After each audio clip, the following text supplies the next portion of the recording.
Assalamualaikum warahmatullahi wabarakatuh. Selamat bertemu kembali dengan saya Siti Nurul Rohmah SPD MPD, pengawas SMK wilayah Kabupaten dan Kota Mojokerto, Provinsi Jawa Timur.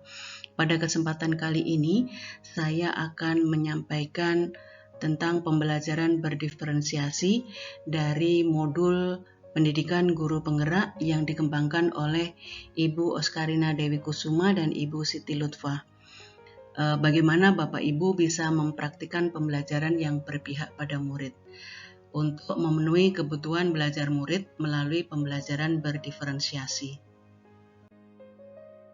Bapak Ibu, sebelum kita mengenal tentang bagaimana pembelajaran berdiferensiasi, mari kita tenangkan hati dan pikiran dulu, arahkan semua perhatian untuk fokus belajar, hadirkan rasa ingin tahu, syukur, dan kebijaksanaan. Mari kita berefleksi dengan menjawab beberapa pertanyaan berikut ini. Yang pertama, apakah Bapak Ibu percaya bahwa semua murid kita bisa berhasil dan sukses dalam pembelajarannya? Kemudian yang kedua, menurut Bapak Ibu, apakah bersikap adil itu berarti menyamaratakan perlakuan kepada semua murid? Yang ketiga, apakah Bapak Ibu percaya bahwa setiap murid memiliki pola belajarnya sendiri yang unik? Yang keempat, bersediakah Bapak Ibu menelaah kembali efektivitas praktik pembelajaran Bapak Ibu sepanjang waktu? Yang kelima, percayakah Bapak Ibu bahwa guru, diri Anda, panjenengan, adalah kunci dari keberhasilan pengembangan program pembelajaran murid-murid Bapak Ibu? Yang keenam, bersediakah Bapak Ibu untuk saling mendukung satu sama lain dan berkolaborasi untuk menciptakan lingkungan belajar yang mendukung semua siswa? Bapak Ibu, silahkan diperhatikan gambar pensil yang ada di slide ini. Ini diumpamakan murid-murid yang ada di hadapan kita dengan berbagai keunikannya. Jadi, pembelajaran berdiferensiasi itu adalah pembelajaran untuk mendukung semua murid yang ada di kelas kita dengan berbagai keunikannya. Mengapa kita melakukan pembelajaran berdiferensiasi? Bapak Ibu silahkan perhatikan slide yang ada di hadapan Bapak Ibu. Bapak Ibu, seperti yang saya sampaikan tadi bahwa pembelajaran berdiferensiasi adalah serangkaian keputusan masuk akal yang dibuat oleh guru, yang dibuat oleh kita, yang berorientasi kepada kebutuhan murid yang ada di hadapan kita. Jadi, orientasinya adalah murid. Keputusan-keputusan yang dibuat guru atau yang kita buat adalah terkait yang pertama, bahwa dalam kurikulum itu tujuan pembelajaran yang didefinisikan itu sudah jelas. Bukan hanya guru yang perlu jelas dengan tujuan pembelajaran, tapi juga murid. Makanya kenapa pada setiap kita melaksanakan proses pembelajaran, kita perlu menyampaikan tujuan pembelajaran. Kemudian yang kedua, bagaimana kita mengidentifikasi dan merespon kebutuhan belajar murid. Bagaimana kita akan menyesuaikan rencana pembelajaran untuk memenuhi kebutuhan belajar murid tersebut. Misalnya, apakah kita perlu menggunakan sumber yang berbeda, atau cara yang berbeda, atau penugasan serta penilaian yang berbeda. Mengapa ini? Karena kita tahu bahwa murid-murid kita itu perlu kita respon berdasarkan kesiapannya. Mungkin murid-murid yang ada di hadapan kita itu bisa merespon materi atau apa yang kita sampaikan itu dengan cepat atau lambat, atau mungkin juga murid-murid kita itu masih berpikirnya di konkret atau sudah di abstrak, atau mungkin berpikirnya masih sederhana. Ada juga yang mungkin sudah kompleks. Atau Bapak Ibu bisa melihat bahwa murid-murid yang ada di hadapan kita itu sudah bisa mandiri atau masih perlu bantuan. Kemudian Bapak Ibu juga tahu bahwa minat yang ada di anak-anak kita atau yang ada di murid-murid kita itu berbeda-beda, dan ini pun bisa berkembang. Kemudian profil belajarnya, bagaimana anak-anak kita itu pada saat belajar, mungkin gayanya, kecerdasannya, atau latar belakang di mana murid-murid kita itu tinggal. Kemudian keputusan yang ketiga adalah bagaimana kita atau guru itu dapat menciptakan lingkungan belajar yang mengundang murid untuk belajar dan bekerja keras mencapai tujuan belajar yang tinggi. Kemudian juga kita perlu memastikan bahwa setiap murid di kelas itu tahu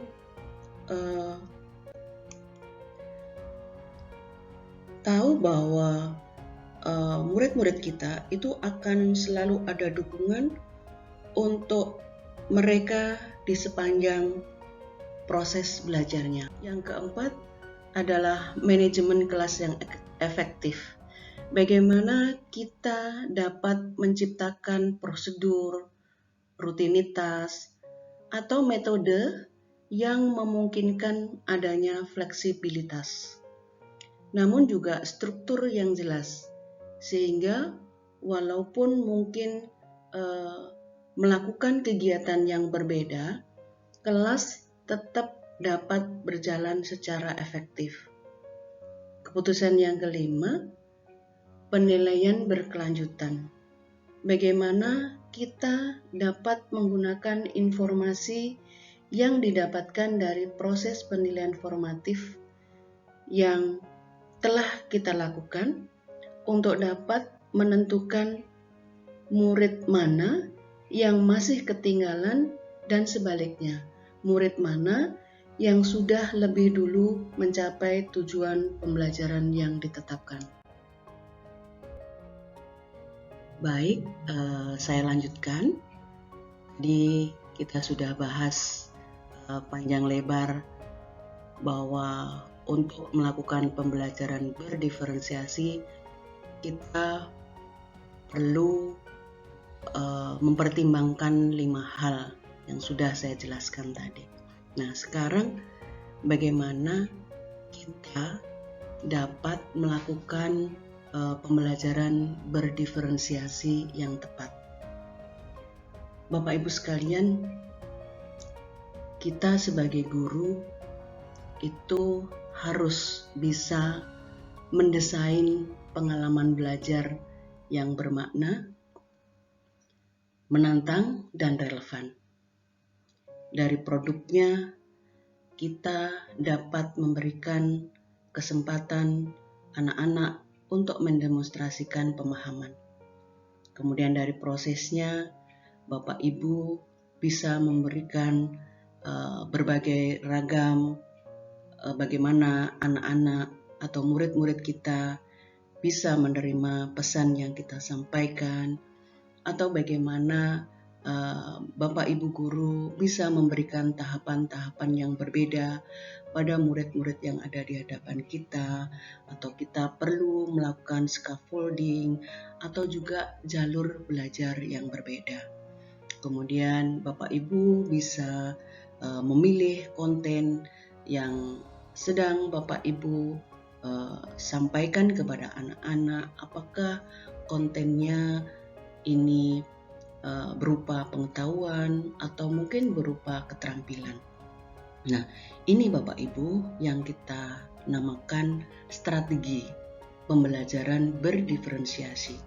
Bagaimana kita bisa mendesain, bisa memilih strategi yang tepat untuk anak-anak yang ada di hadapan kita sesuai dengan kebutuhannya. Bapak Ibu, sekarang kita bahas satu persatu ya. Yang pertama, tujuan pembelajaran. Tadi dikatakan bahwa tujuan pembelajaran harus didefinisikan dengan jelas.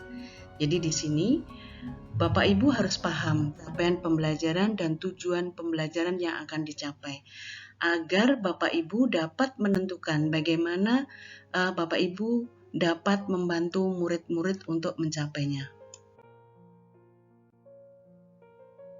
Baik, saya lanjutkan. Yang kedua adalah mengetahui dan merespon kebutuhan belajar murid. Nanti kita bahas pada slide berikutnya ya Bapak Ibu. Bapak Ibu, coba pikirkan satu kondisi pada saat Bapak Ibu mengajar. Perbedaan kebutuhan belajar murid seperti apa sajakah yang Bapak Ibu lihat? Nanti silahkan bagikan pengalaman Bapak Ibu pada kolom komentar. Bapak Ibu, untuk kebutuhan belajar murid. Yang pertama adalah kesiapan belajar murid atau readiness. Ini menurut Tomlinson 1999b, kesiapan belajar itu didefinisikan sebagai di mana siswa berada dalam hal pemahaman atau keterampilan. Sedangkan menurut Tomlinson tahun 2001, mendiferensiasi pembelajaran berdasarkan tingkat kesiapan belajar murid, ini mengharuskan guru untuk menilai pengetahuan awal dan menentukan apa yang telah murid ketahui dan di mana murid berada.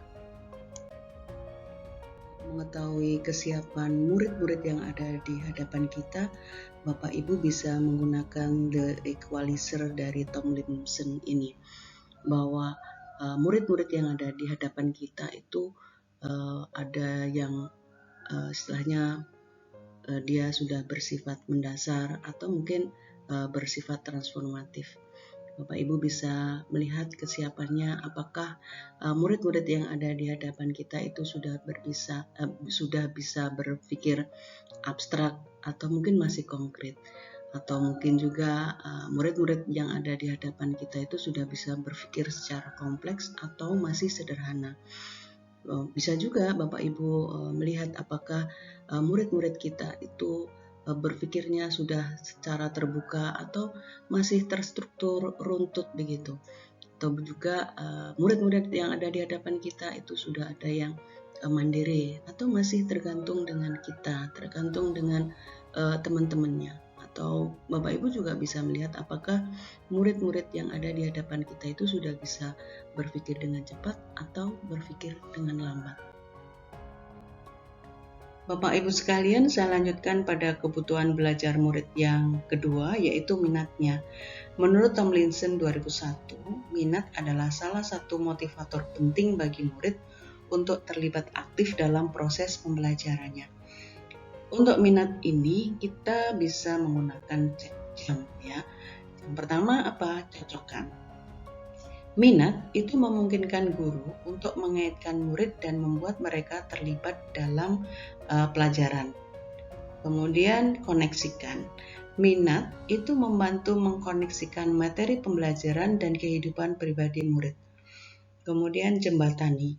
Minat menjembatani apa yang telah murid ketahui dengan pengetahuan baru. Kemudian memotivasi. Minat itu memungkinkan tumbuhnya motivasi murid untuk belajar. Seperti yang saya sampaikan tadi bahwa minat murid itu bisa berbeda-beda dan minat murid itu bisa berkembang. Menurut Tomlinson 2001 bahwa minat itu bisa kita lihat dari kegemarannya, bisa juga kita lihat dari moda ekspresinya. Pada kegemarannya, Bapak Ibu bisa melihat bahwa murid-murid kita itu ada yang menyukai atau berminat pada bidang seni, literatur, teknologi, atletik, ilmu sains, kemudian matematika, sejarah, ilmu sosial, jurnalistik, politik atau pemerintahan. Kemudian ada yang suka dengan bisnis, ada yang suka dengan musik, teater, jalan-jalan mungkin, olahraga atau kerajinan. Nah, ini Bapak Ibu bisa melihat dari kegemaran mereka. Kemudian dari moda ekspresi, Bapak Ibu bisa lihat bahwa murid-murid kita itu ada yang berminat atau suka jika menyampaikan cara langsung atau lisan. Misalkan dia suka berpidato, suka mengikuti seminar atau mungkin simposium. Bapak Ibu juga bisa melihat bahwa anak-anak yang ada di hadapan kita itu moda ekspresinya adalah tertulis atau mungkin juga rancang atau bangun, atau ada juga yang dia suka dengan artistik atau abstrak. Kebutuhan belajar murid yang ketiga adalah profil belajar murid atau learning profile. Profil ini dapat dilihat dari berbagai sudut pandang, dari lingkungan di mana murid-murid kita tinggal, kemudian budaya di mana murid-murid kita berada, kemudian gaya belajarnya, apakah visual, auditory, atau kinestetik, kemudian multiple intelligence, apakah murid-murid kita ini punya kecerdasan majemuk. Bagaimana sih caranya kita mengidentifikasi kebutuhan belajar murid? Ini saya berikan beberapa ya Bapak Ibu. Untuk mengidentifikasi kebutuhan belajar murid itu ada bermacam-macam. Ya, Bapak Ibu nanti bisa mengembangkan sendiri. Jadi di sini Bapak Ibu bisa dengan cara mengamati perilaku murid-murid yang ada di hadapan Bapak Ibu. Bapak Ibu juga bisa mencari tahu pengetahuan awal yang dimiliki murid terkait dengan topik yang ada atau yang akan kita pelajari. Kemudian Bapak Ibu bisa melakukan penilaian untuk menentukan pengetahuan, keterampilan, dan sikap murid-murid saat ini. Kemudian Bapak Ibu bisa mencatat kebutuhan yang diungkapkan oleh informasi yang diperoleh dan proses penilaian tersebut. Bapak Ibu juga bisa mendiskusikan kebutuhan murid-murid yang ada di hadapan kita itu dengan orang tua atau wali murid. Bapak Ibu juga bisa mengamati murid ketika mereka sedang menyelesaikan tugasnya atau aktivitasnya. Bapak Ibu bisa bertanya atau mendiskusikan dengan murid itu untuk permasalahan yang dihadapi. Dan Bapak Ibu bisa membaca rapor murid dari kelas mereka sebelumnya untuk melihat komentar-komentar yang diberikan oleh guru-guru sebelumnya atau melihat pencapaian murid pada saat di kelas sebelumnya. Bapak Ibu bisa berbicara dengan guru-guru yang sudah mengajar murid tersebut pada kelas sebelumnya. Bapak Ibu guru juga bisa membandingkan tujuan pembelajaran yang ingin dicapai dengan tingkat pengetahuan atau keterampilan yang ditunjukkan oleh murid-murid pada saat ini. Bapak Ibu guru juga bisa menggunakan berbagai penilaian diagnostik untuk memastikan murid-murid yang ada di hadapan kita itu sudah sesuai apa belum level yang ada di murid-murid kita. Kemudian Bapak Ibu guru juga bisa melakukan survei untuk mengetahui kebutuhan murid-murid. Bapak Ibu bisa mereview dan melakukan refleksi terhadap praktik pengajaran kita yang sudah kita lakukan untuk mengetahui efektivitas pembelajaran mereka. Bapak Ibu, saya lanjutkan. Kalau tadi kita sudah bicara tentang yang pertama adalah tujuan pembelajaran yang didefinisikan dengan jelas, kemudian yang kedua adalah kebutuhan belajar murid yang harus kita respon sebagai guru, dan sekarang yang ketiga yaitu lingkungan belajar yang mengundang untuk belajar. Pada saat kita melakukan proses pembelajaran, pembelajaran yang kita lakukan harus menantang, harus bermakna, dan harus relevan. Bapak Ibu sekalian, pada proses pembelajaran berdiferensiasi kita perlu menentukan strategi mendiferensiasi pembelajaran.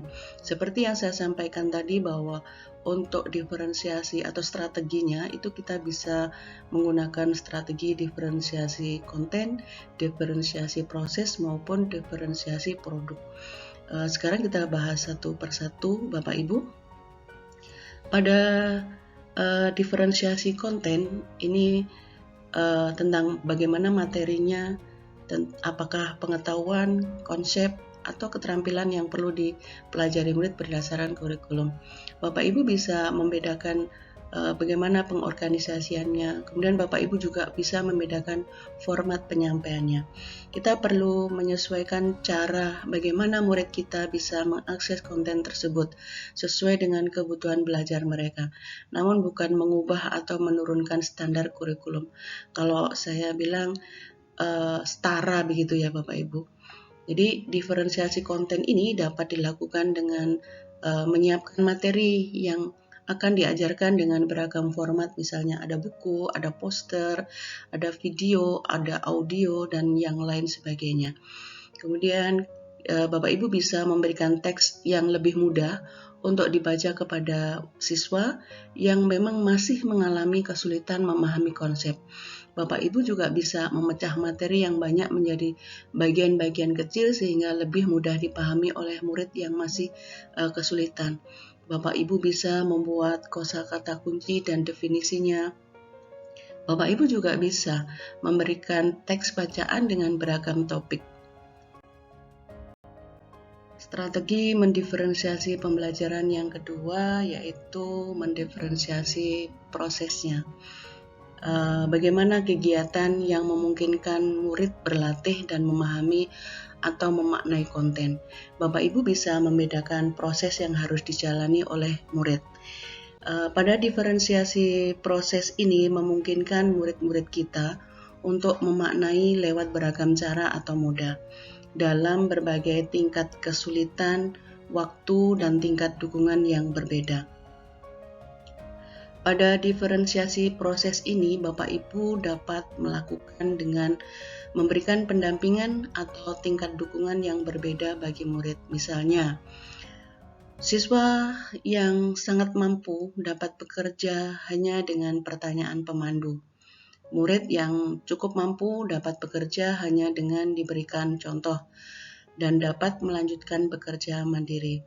Sedangkan untuk murid yang masih kesulitan dapat dibantu secara intensif. Ini prosesnya Bapak Ibu ya. Kemudian Bapak Ibu bisa membuat kelompok belajar tambahan untuk mengajarkan kembali konten dengan cara yang baru atau lebih terbimbing bagi murid yang mengalami kesulitan.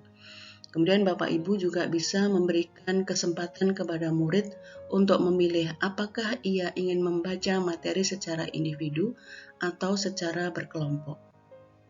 Bapak Ibu bisa memberikan pilihan berdasarkan minatnya.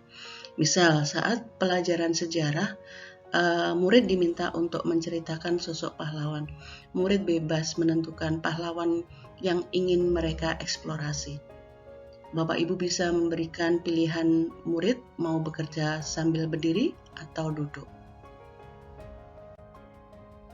Bapak Ibu, strategi diferensiasi yang ketiga adalah diferensiasi produk. Yang dimaksud di sini adalah bukti yang menunjukkan apa yang murid telah pahami. Bapak Ibu bisa membedakan dan memodifikasi produk sebagai hasil belajar murid, hasil latihan, penerapan, dan pengembangan apa yang telah dipelajari. Biasanya paling mudah dilakukan.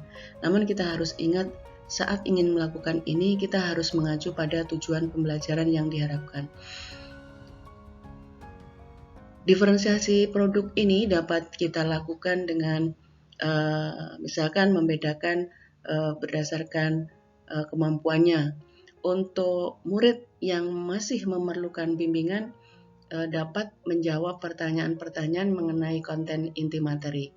Kemudian untuk yang cukup mahir, dapat membuat presentasi yang menjelaskan penyelesaian masalah sederhana, dan bagi murid yang sangat mahir dapat membuat sebuah inovasi atau menelaah permasalahan yang lebih kompleks. Bapak Ibu bisa memberikan pada murid pilihan moda untuk menunjukkan pemahaman lewat tulisan, lewat diagram, kemudian lewat demonstrasi, lewat gambar, dan sebagainya. Bapak Ibu sekalian, sekarang kita sampai pada yang keempat, yaitu manajemen kelas yang efektif. Kalau kita lihat gambar ilustrasi ini, kira-kira kalau Bapak Ibu berada di kelas ini, apa yang terjadi dengan Bapak Ibu? Bapak Ibu mungkin akan pusing, Bapak Ibu mungkin akan merasa gagal gitu ya. Bapak Ibu mungkin akan merasa capek, dan mungkin berikutnya Bapak Ibu tidak akan melakukan pembelajaran seperti ini lagi karena udah kacau gitu ya. Untuk memfasilitasi pembelajaran yang memenuhi kebutuhan belajar murid yang berbeda-beda, tentu diperlukan sebuah keterampilan untuk mengatur kelas dengan baik. Oleh karena itu, kita harus membekali diri untuk beragam atau dengan beragam keterampilan bagaimana mengatur kelas. Bapak Ibu perlu menciptakan rutinitas di kelas tersebut. Bapak Ibu perlu membuat kesepakatan kelas yang dipahami oleh murid-murid di kelas dengan baik agar kelas dapat berlangsung dengan efektif. Bapak Ibu sekalian, tidak ada strategi yang terbaik, sebab yang terbaik itu adalah strategi yang paling sesuai dengan keadaan atau kebutuhan kelas masing-masing.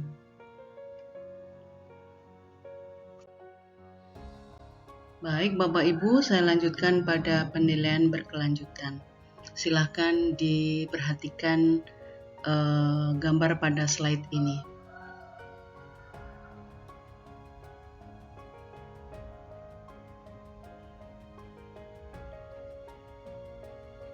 Pada proses penilaian berkelanjutan, ini ada 4 pertanyaan besar yang harus Bapak Ibu jawab, gitu ya.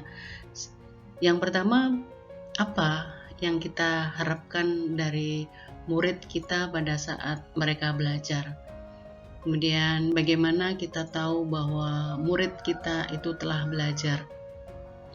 Dan bagaimana kita merespon murid yang belum paham? Dan yang keempat, bagaimana kita merespon murid yang sudah paham?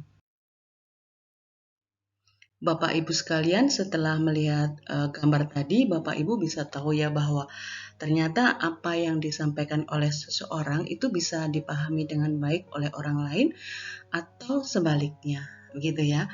Jadi kita sebagai guru, bagaimana kita bisa menyampaikan pesan dengan baik kepada murid-murid kita sehingga murid-murid kita bisa benar-benar paham dengan pesan yang kita sampaikan. Nah, ini untuk penilaian, ini tentang penilaian ya Bapak Ibu ya, bahwa penilaian itu penting dalam proses pembelajaran berdiferensiasi. Pada saat kita melaksanakan penilaian formatif, kita bisa meminta anak untuk memberikan contoh, kemudian meminta anak untuk merefleksi kembali apa yang sudah dipelajari sebelumnya, kemudian bagaimana kita bisa memperhatikan jawaban-jawaban murid.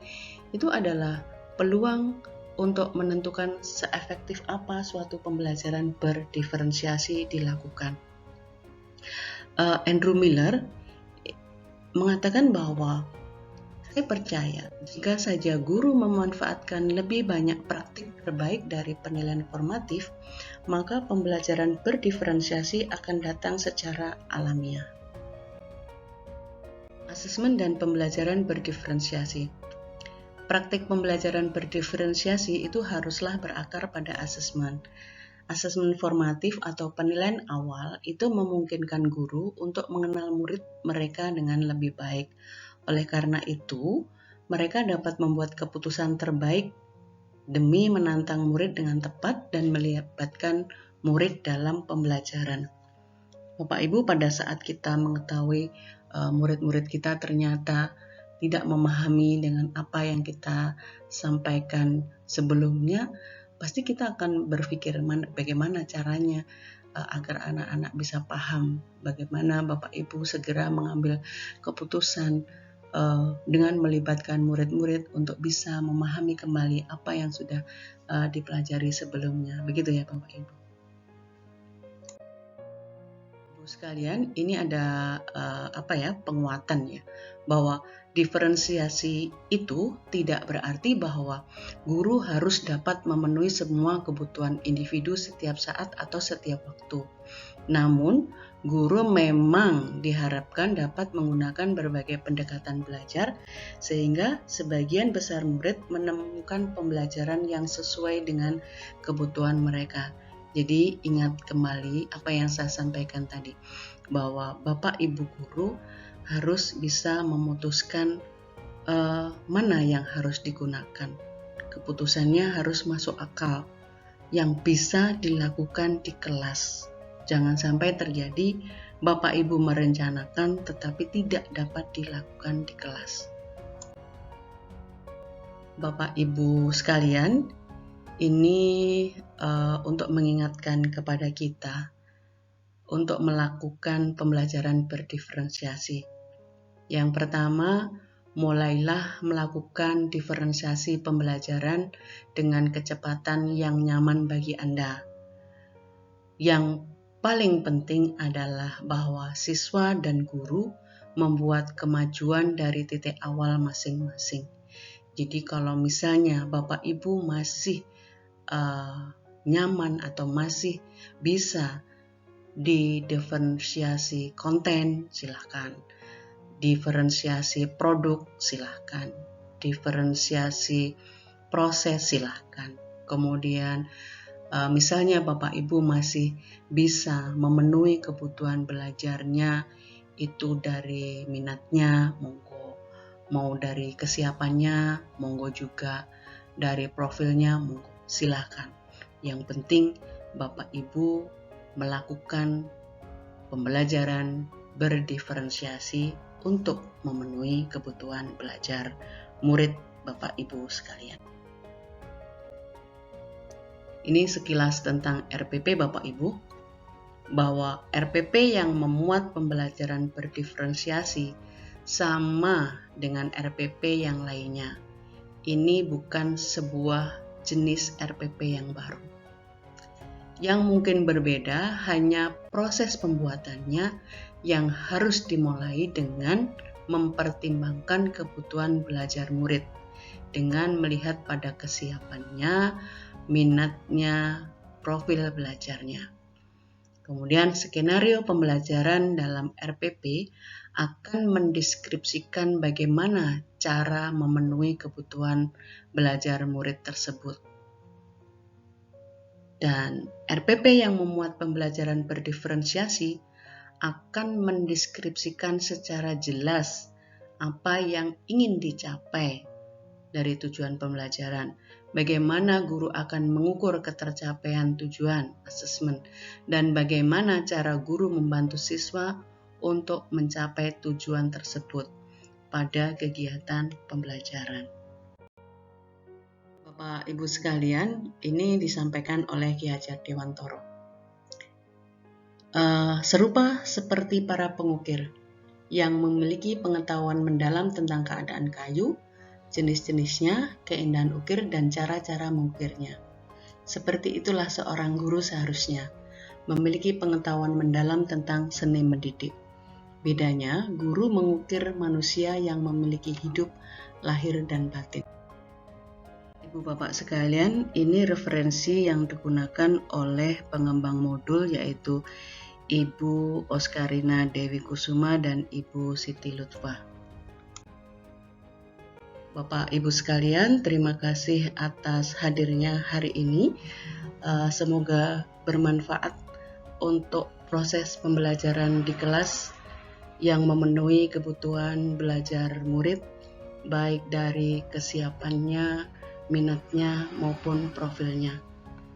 Ada kurang lebihnya, saya mohon maaf yang sebesar-besarnya. Wabillahi taufik wal hidayah. Wassalamualaikum warahmatullahi wabarakatuh.